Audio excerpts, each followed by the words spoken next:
Mortal Online features a quick in-game menu that explains a lot of the features, which can be accessed through hitting the H key. While this video will briefly cover all of these areas, it's still advised to go through the entire help menu to get your bearings. By default, the Z key switches you from mouse mode to movement mode. In mouse mode, you're able to interact with the menus and windows by using your mouse, but are unable to turn your character. In movement mode, the mouse will rotate your view. By default, pressing X will unsheath your current weapon, be it a sword, bow, or even fists, and allow the player to attack.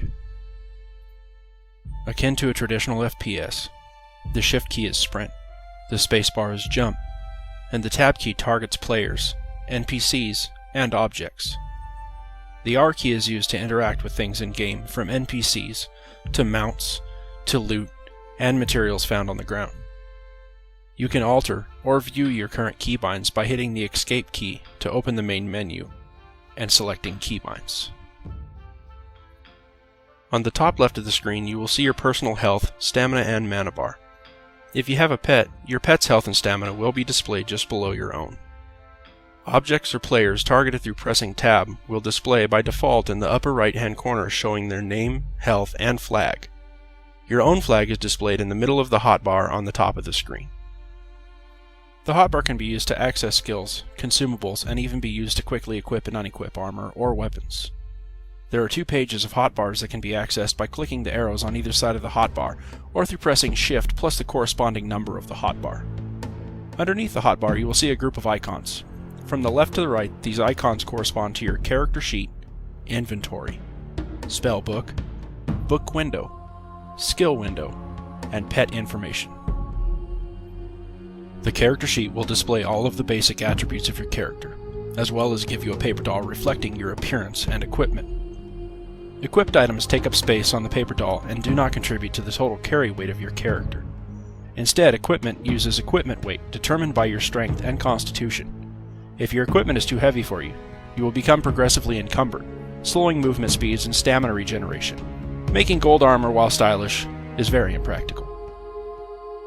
The inventory button shows your on-hand belongings, and the book window shows the current book you're reading and how much time is left until it's finished. The spellbook window shows each magic spell you can cast and its corresponding reagent cost.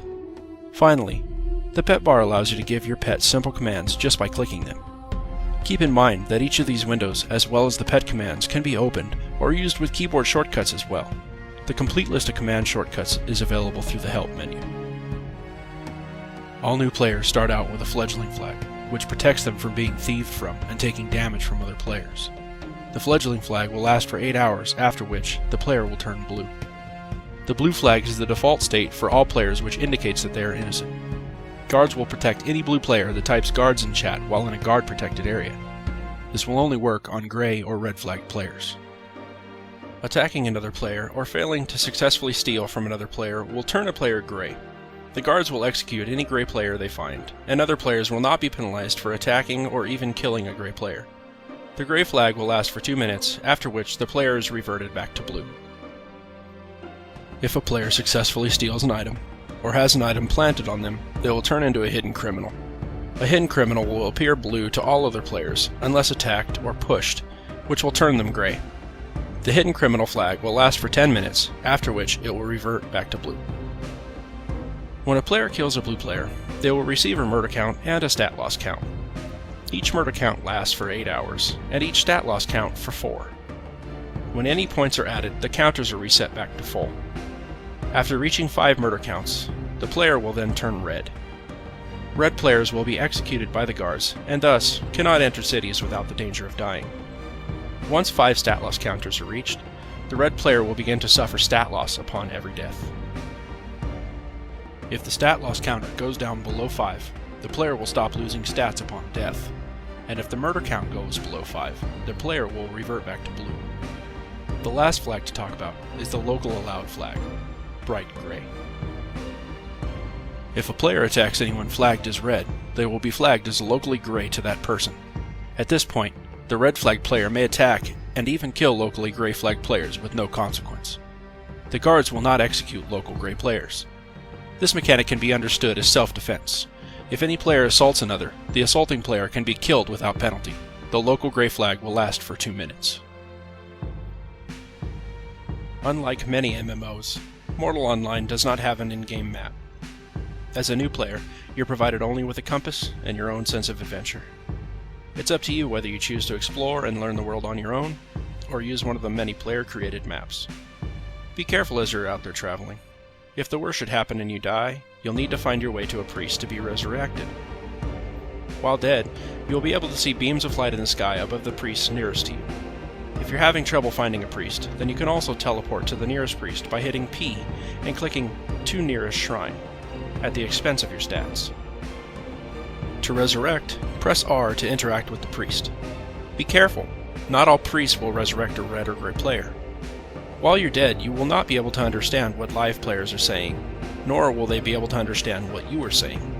Only players with a specific magic school can understand what ghosts of other players are saying. Dead players can manifest in the real world by going into combat stance, but only for a limited time.